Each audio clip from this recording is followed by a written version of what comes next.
Family who was no contact with me invited me to brother's wedding, but my father kicked me out saying I was an embarrassment to the family. Stepmom sarcastically asked how much I earned, so I left. Moments later 25 men rush in and take away all the catering, leaving 300 guests with no food. I tell them they should have done their due diligence because I own the catering company. I've always believed in building something for myself, and that is exactly what I did when I started my catering business. What began as a modest food truck back in my college days gradually evolved into a full-service catering company, now employing over 50 people and servicing high-end events all across the greater Chicago area. I've worked hard to get here. Sleepless nights, sacrifices, and relentless determination. It took me nearly a decade, but I built something I'm proud of. This background is important to understand what happened last weekend at my younger brother Mark's wedding, which turned into an absolute disaster. To give some context, I haven't been on speaking terms with my family for nearly 6 years. My mom passed away when I was 14 and my dad remarried within a year to Jenny, my now stepmother. Jenny made it clear from day one that she wanted no reminder of my mother. My father, eager to move on, allowed her to push my mother's memory out of our lives, which created a lot of tension between us. My younger brother, Mark, who was only 10 at the time, became very close to Jenny, but I struggled to accept her sudden controlling presence in our home. The distance between my father and me started then. The real breaking point came during my college years, while I was juggling multiple part-time jobs to pay for school. My father refused to offer me any financial help, claiming I needed to learn responsibility. Meanwhile, he was fully funding Mark's education at an expensive private university. The difference in how we were treated was impossible to ignore. Jenny, who had a condescending attitude towards me, never missed an opportunity to belittle my efforts. While I was trying to build my catering business, she often referred to it as playing with a food truck, while praising Mark's real career in finance. After college, I rarely contacted them. I would show up for holidays, but that was about it. The final straw came 6 years ago when I learned that my father and Jenny had sold our childhood home without informing me. I only found out after they had moved into a new place. And by then, all of my mother's remaining belongings, things I had wanted to keep, were gone. When I confronted my father about this, he told me I was being overly emotional and needed to move on with my life. That was the moment I decided to go no contact. Fast forward to last month, I unexpectedly received a formal invitation to Mark's wedding. Along with the invite was a handwritten note from him saying that he missed me and wanted to repair our relationship. After a lot of thought, I decided to give it a chance. Despite our family history, I figured it was worth attending. I even offered to provide the catering for the wedding at a significant discount as a gesture of goodwill, but Mark politely declined, saying they had already booked another company. I was a little hurt, but I shrugged it off. The wedding was held at a beautiful venue in Lake Forest, and I arrived cautiously optimistic. Mark seemed genuinely happy to see me, which was a relief, but Jenny's attitude hadn't changed. The moment she saw me, she made snide comments about my appearance and my catering business. I brushed it off and tried to enjoy the ceremony, which was undeniably beautiful. However, the family seating arrangement was telling. I was placed at a table far from my immediate family, alongside distant cousins I barely knew, which felt like a subtle reminder that I was still an outsider. Things took a nosedive during the reception. My father, clearly drunk, approached my table and started berating me out of nowhere. He accused me of showing up uninvited despite the formal invitation I had in my pocket and loudly claimed I was an embarrassment to the family. He said my presence was ruining Mark's big day. And before I could even respond, Jenny chimed in asking with thinly veiled sarcasm how much I was earning playing restaurant owner these days. She even commented on my suit, implying I couldn't afford something as nice as what I was wearing. The sheer audacity of it was unbelievable. Instead of saying anything or reacting at all, I decided to leave quietly. I knew there was no point in engaging with them, especially with my father being drunk and Jenny clearly enjoying the opportunity to take jabs at me. I was walking towards my car when something caught my eye. The catering staff setting up for the main course. I recognized several of them immediately. These were people who worked for me. That's when it hit me. The catering company my business partner had hired for the wedding had recently been acquired by my company. The former owner had stayed on as a manager, so I hadn't been directly involved in the planning. But legally, the company and this event were now under my control. I called my operations manager just to confirm what I was already suspecting. Sure enough, this was our event. I thought back to what my father had said, how I was an embarrassment, how I was ruining the wedding just by being there. And that's when I made a decision. If my presence was so offensive to them, then surely, they wouldn't want my company catering their event either. I instructed my staff to pack everything up and leave immediately. Within 15 minutes, 25 of my employees had loaded all the food, equipment, and supplies back into our trucks and were on their way out. Chaos erupted shortly after. With 300 guests left without their main course or dessert, people started to realize something was seriously wrong. My father tried to intervene, but there was nothing he could do. The contract they signed with the previous owner of the catering company included a clause that allowed us to terminate service if there was any hostile or discriminatory behavior towards our staff or ownership. And that's exactly what had happened. I left my business card with the venue manager, and told her to have my father contact my lawyer if there were any disputes over payment. The fallout was immediate. By the next morning, my phone was blowing up with messages from family members accusing me of being selfish and petty. Mark sent me a long text saying I had ruined his wedding and proved Jenny right about me all along. My father unsurprisingly threatened to sue me for breach of contract. I forwarded all of their communications to my lawyer and blocked their numbers. A couple of hours later, I started hearing from some guests who had attended the wedding. Surprisingly, several of them were on my side. They had witnessed the way my father and Jenny had treated me and said they were appalled by their behavior. One of Mark's friends who had seen my catering company's work before even reached out to apologize for how things had played out and said he was impressed with how quickly and professionally my team handled the situation. This support was unexpected, but it reminded me that not everyone in the family was blind to what had really happened. As the days passed, I found out that Mark's wedding had made the rounds in social circles, particularly how it ended. Apparently, word had spread among Mark's colleagues and friends about the drama that unfolded, and it wasn't long before Jenny's carefully curated image started to crack. Some mutual acquaintances even mentioned that Jenny had tried to downplay the whole incident, blaming me entirely for ruining the reception. However, the truth was already out, and no one was buying her version of events. The damage had been done. I've been thinking about everything that's happened, and honestly, I don't feel guilty. I didn't crash their wedding or make a scene. I was invited and treated with utter disrespect. They chose to humiliate me and I exercised my legal right to terminate a service. It was nothing personal, just business. They didn't want me there, so they didn't get my service either. Simple as that. Still, I can't shake the feeling that I've somehow been drawn into a family drama that I had long hoped to leave behind. Now I'm left wondering if I handled it the right way.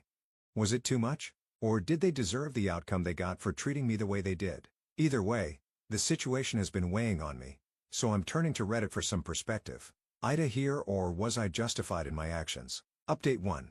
Thank you all for the overwhelming support. Honestly, I didn't expect this story to blow up the way it has, but I'm grateful for the outpouring of kind words and thoughtful responses. The amount of comments and messages I've received has been staggering. And while I've tried to respond to as many as possible, it's been overwhelming. I truly appreciate everyone's feedback, and many of your perspectives have given me new angles to consider in this whole ordeal. A lot of people have asked about the legal side of things and whether or not my father and Jenny are really planning to take action against me. The short answer, yes. They threatened to sue, just as I suspected. Here's what has happened since my original post. Right after the wedding fiasco, I contacted my lawyer to get ahead of any potential legal trouble. We went over the contract between my catering company and the previous owner of the business, which was signed by either Mark or his wedding planner. The good news is that the contract is rock solid. It contains a clause that allows us to terminate services in cases where there's any hostile or discriminatory behavior directed at our staff or ownership. That clause was specifically added for situations like this, where things could get out of hand. To make sure we were fully prepared, I reached out to the venue manager who confirmed that their security cameras had captured everything. The footage clearly shows my father approaching me, and while the audio wasn't perfect, it picked up enough to verify that he was berating me. Jenny's snide remarks were also caught on camera, making it clear that their behavior was hostile enough to justify the decision to stop catering the event. With this evidence in hand, I felt confident that my legal standing was solid. A few days after the wedding, my lawyer sent a formal letter to my father's attorney explaining the situation. We laid out the details, emphasizing that the contract allowed us to terminate services due to their hostile behavior. We even mentioned the video evidence and made it clear that we were more than willing to provide it if necessary. At first, I thought that would be the end of it, but, of course, I underestimated how stubborn and vengeful Jenny could be. Yesterday, my father's lawyer sent a response, demanding a full refund for the catering. They also threatened to sue for damages, claiming that by pulling the catering, I had ruined the wedding and caused irreparable harm. They were seeking compensation not only for the catering, but also for the disruption it caused to the entire event. Naturally, I wasn't about to cave into their demands. I wasn't going to pay them anything, especially since they were the ones who had created this mess in the first place. After discussing things with my lawyer, we decided to offer a counterproposal. We're willing to refund 50% of the deposit, but only under 2 conditions. First, they have to sign a non-disclosure agreement, NDA, which means they can't talk about this situation publicly or leave negative reviews online. Second, They have to sign a release of claims which would prevent them from pursuing any further legal action against me or my company. We've sent the offer, and now we're just waiting for their response. Despite all this legal wrangling, Jenny has already tried to cause problems. The venue manager called me a few days ago to let me know that Jenny had been attempting to post negative reviews about my catering company online.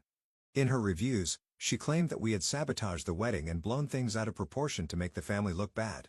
Thankfully, the venue manager was able to block her attempts, but it's still frustrating to deal with. My legal team is keeping a close eye on the situation. And if Jenny continues to spread false information, we'll treat it as defamation and escalate accordingly. Interestingly enough, the chaos of the wedding has led to some unexpected positives for my business. Several wedding guests have since reached out to compliment how my staff handled the situation and even expressed interest in hiring us for their own events. Some of them told me they were impressed by how quickly and professionally my team packed up and left. It's strange to think that a disaster like this could lead to new business opportunities, but that seems to be the silver lining in all this. As for my brother, Mark, he still hasn't contacted me directly, but he did send a message through one of our mutual cousins. In the message, Mark admitted that he felt guilty for not standing up for me during the wedding. He said that he didn't want to cause problems with our father and Jenny, which is why he stayed silent when things got ugly. He apologized and asked if we could meet to talk things over. I have mixed feelings about this. Part of me wants to give him a chance to explain, but another part of me feels like it's too late for that. For now, I'm going to hold off on any meetings until the legal situation is fully resolved. On a personal level, I've been reflecting a lot on everything that's happened.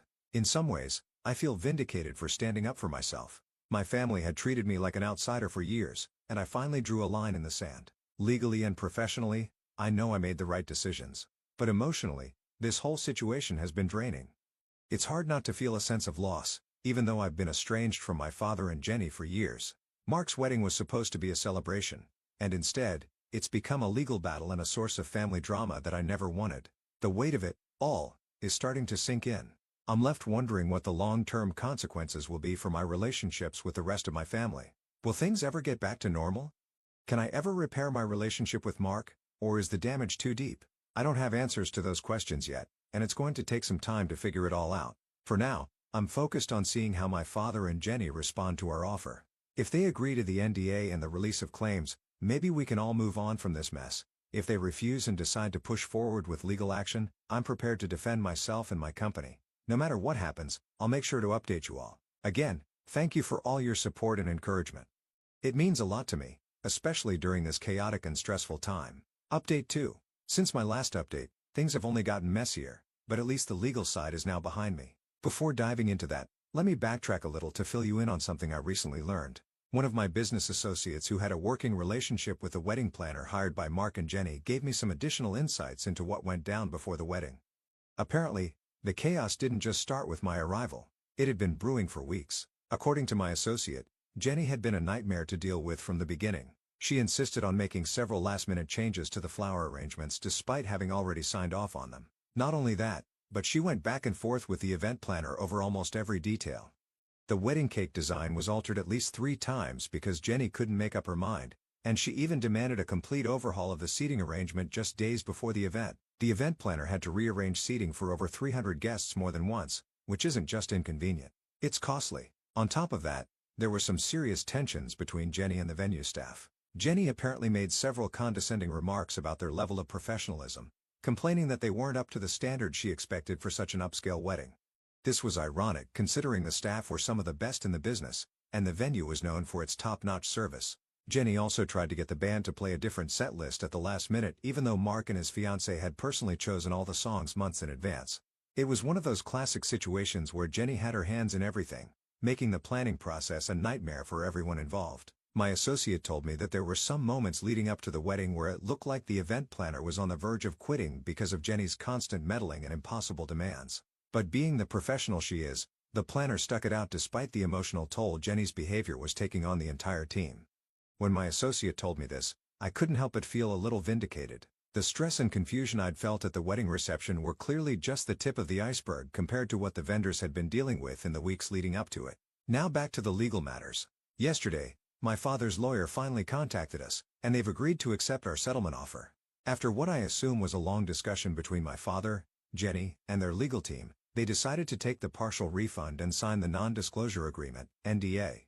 This morning, They signed all the necessary documents and we processed the refund, 50% of their deposit minus the costs already incurred for the food, staff, and travel. With that, the legal dispute has been resolved. The lawyer's letter was formal, and they didn't bother to include any sort of apology or acknowledgement of what really happened, but I wasn't expecting one.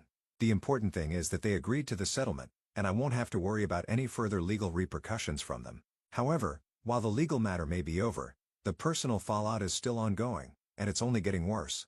One of the more disturbing developments is that Jenny has been actively trying to undermine my business since the wedding. She's been calling several of my employees trying to fish for information about how my company operates. Thankfully, my staff are loyal and know better than to engage with her, especially considering the circumstances. We've instructed all employees to direct any and all communications from my family straight to our legal department, but it doesn't stop there.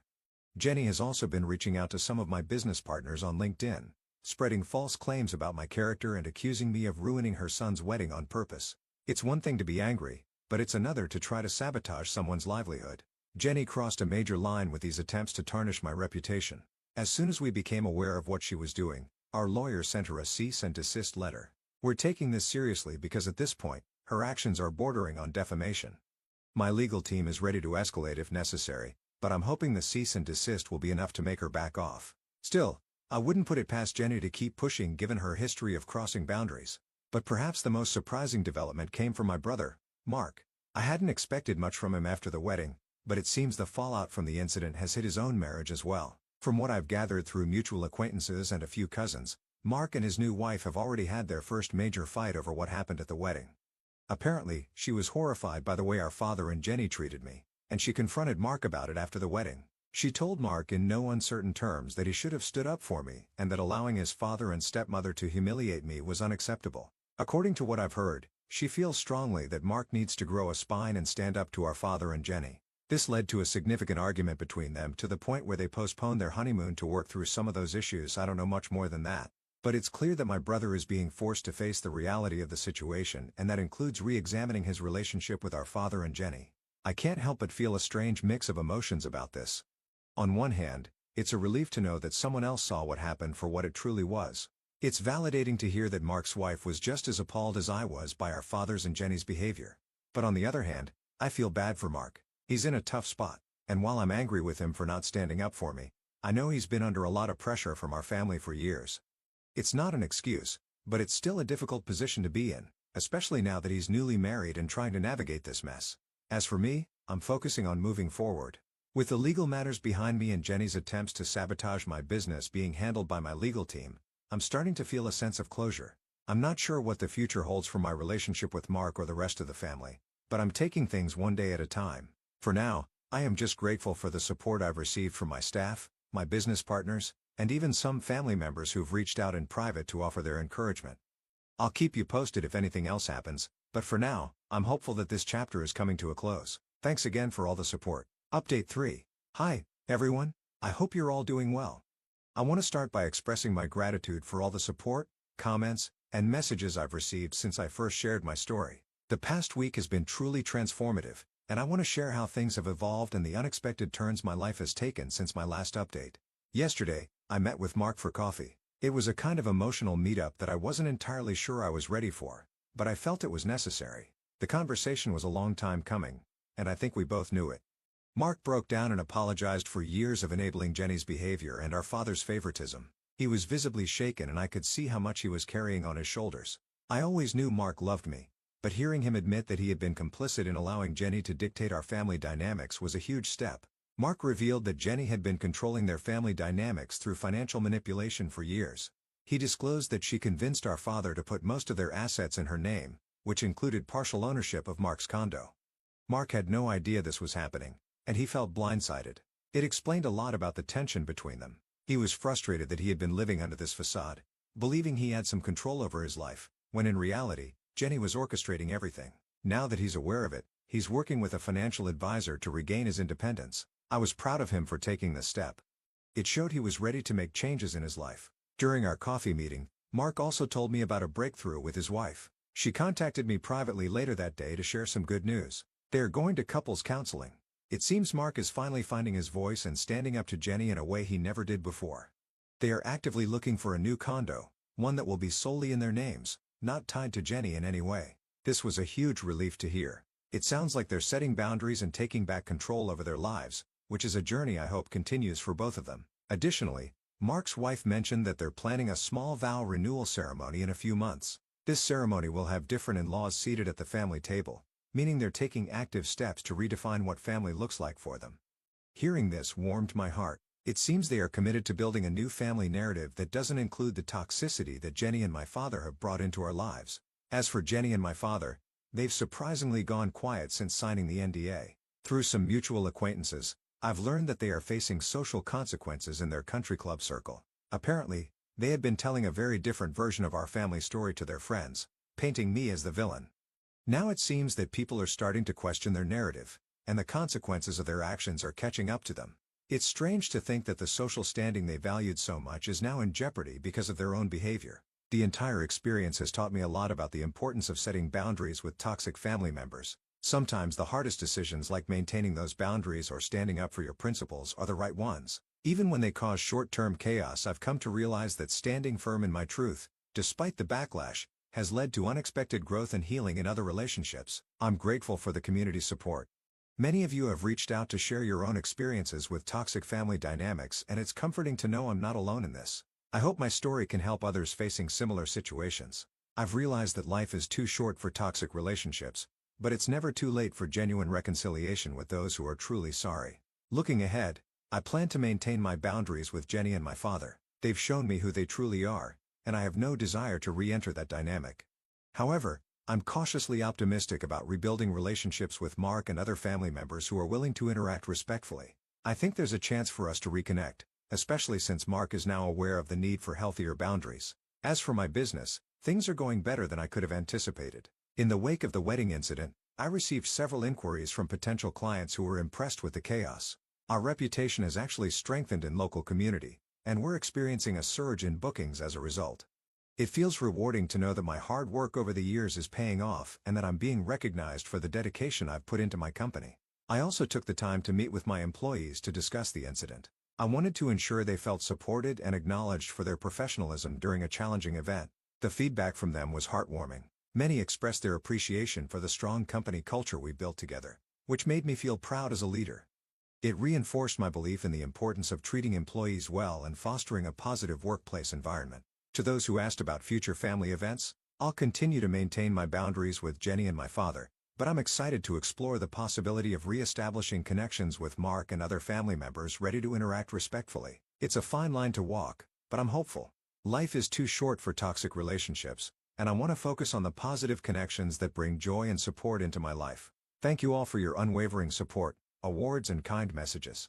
They've meant more to me than you know. I might not post updates moving forward, but I wanted to share this final update to let you know how things have changed for the better. I hope you all take care and remember that it's okay to stand up for yourself even when it's hard. You never know how it might inspire others to do the same.